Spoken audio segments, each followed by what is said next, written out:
Hi hello ఎట్లున్నారు? So ఇవాళైతే ఆంధ్రమాత గోంగూర పచ్చడి అయితే చూపించబోతున్నానండి. సో దానికన్నా ముందు మీరు నా ఛానల్ కనుక సబ్స్క్రైబ్ చేసేసుకోకపోతే త్వరగా సబ్స్క్రైబ్ చేసేసుకోండి. So welcome back to my channel Akram blog. ముందుగా ఈ పచ్చడికి కావాల్సిన ఇంగ్రీడియంట్స్ వచ్చేసి ఒక గుప్పెడు గోంగూర తీసుకున్నానండి. పుల్ల గోంగూర అంటారు కదా, అదే అండి. నెక్స్ట్ అయితే ధనియాలు ఒక 3 టేబుల్ స్పూన్ తీసుకున్నాను. ఇక్కడ ఎండుమిరపకాయలు నేను 23 నుంచి 25 దాకా తీసుకున్నాను. నెక్స్ట్ జీరా వచ్చేసి 2 టేబుల్ స్పూన్ తీసుకున్నాను. నెక్స్ట్ అయితే ప్యాన్ పెట్టేసుకొని 1 టేబుల్ స్పూన్ ఆయిల్ అయితే వేసేసుకొని మనం తీసుకున్న ధనియా మరియు జీరా అయితే తీసేసుకొని మంచిగా గోల్డెన్ కలర్ వచ్చేంత వరకు రోస్ట్ అయితే చేసేసుకోవాలి. సిమ్లో పెట్టేసుకొని చూస్తున్నారు కదా ఈ విధంగా. ఇక్కడ మన జీరాను ధనియాలు అయితే మంచిగా రోస్ట్ అయిపోయాయండి. ఇవైతే పక్కన పెట్టేసుకొని అదే ప్యాన్లో ఇప్పుడు ఎండుమిరపకాయలు తీసేసుకొని ముక్కలు ముక్కలుగా చేసేసుకొని ఈ విధంగా అయితే మంచిగా కలర్ మారేంత వరకు ఫ్రై చేసేసుకోండి. చూసారు కదా ఇక్కడ బ్లాక్ కలర్లో వచ్చేసాయి నాకు. ఇప్పుడైతే తీసేసుకొని వీటిని కూడా పక్కన పెట్టేసుకొని అదే ప్యాన్లో గోంగూర అయితే వేసేసుకొని వాటర్ మొత్తం ఇంకిపోయేదాకా మంచిగా దగ్గర పడేదాకా ఫ్రై చేసేసుకుందాము.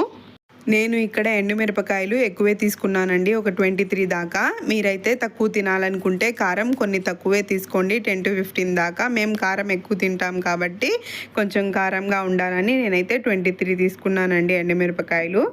చూస్తున్నారు కదా ఈ విధంగా గోంగూర దగ్గర పడేంత వరకు ప్యాన్లో అయితే మనం ఫ్రై చేసుకోవాలి. నెక్స్ట్ అయితే ఇలా రోలులోకి ధనియాలు జీరాలు వేసేసుకొని మంచిగా అయితే దంచేసుకోండి. ఈ విధంగా కోర్సుగా అయితే పొడిగా చేసేసుకోండి. ఇప్పుడు ఈ పొడిని అయితే పక్కన పెట్టేసుకొని ఇప్పుడు ఎండుమిరపకాయలను అయితే వేసేసుకొని మంచిగా దంచేసుకోండి. ఈ ఎండుమిరపకాయలు దంచుతున్నప్పుడే మీ టేస్ట్కి సరిపడినంత సాల్ట్ కూడా వేసేసేయండి. నేనైతే ఇక్కడ ఒక ఫుల్ టీ స్పూన్ అయితే తీసేసుకొని వేసేసుకొని ఇదే విధంగా దంచేసుకున్నానండి. ఇలా ఎండుమిరపకాయలు దంచుకునేటప్పుడు ఉప్పు వేయడం వల్ల టేస్ట్ అనేది మరింత ఎక్కువ అవుతుంది. సో ఈజీగా కూడా మనకి కలిసిపోతుంది ఉప్పు అనేది.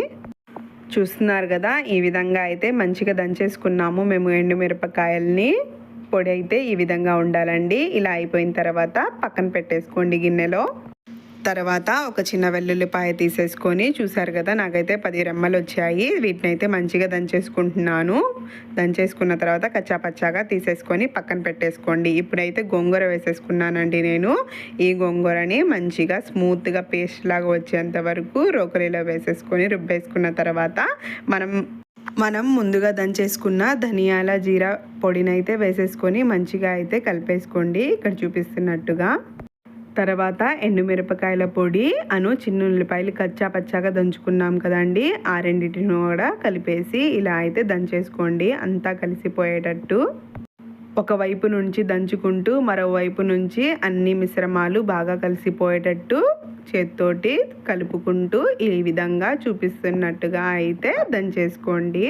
అన్నీ కలిసిపోవాలండి ఈక్వల్గా. చూస్తున్నారు కదా ఈ విధంగా దంచేసుకున్న తర్వాత ఈ మిశ్రమాన్ని అయితే పక్కన పెట్టేసుకోండి. మన పచ్చడి అయితే రెడీ అయిపోయింది. నెక్స్ట్ పోపు వేసేసుకుందామండి. మేము తీసుకున్న క్వాంటిటీ అయితే ఇంత వచ్చిందండి మాకు. నెక్స్ట్ పోపు పెట్టడానికి కడాయి తీసేసుకొని ఆయిల్ వేడైన తర్వాత పోపు గింజలన్నీ వేసేసుకొని మంచిగా అయితే ఫ్రై చేసేసుకోండి. తర్వాత ఒక 4 నుంచి 5 వెల్లుల్లి రెమ్మలు వేసేసుకొని కొంచెం కరివేపాకు కొంచెం కొత్తిమీర బాగా ఫ్రై చేసేసుకొని ఇప్పుడు ఈ తాలింపును అయితే మనం పచ్చడిలో వేసేసుకుందామండి.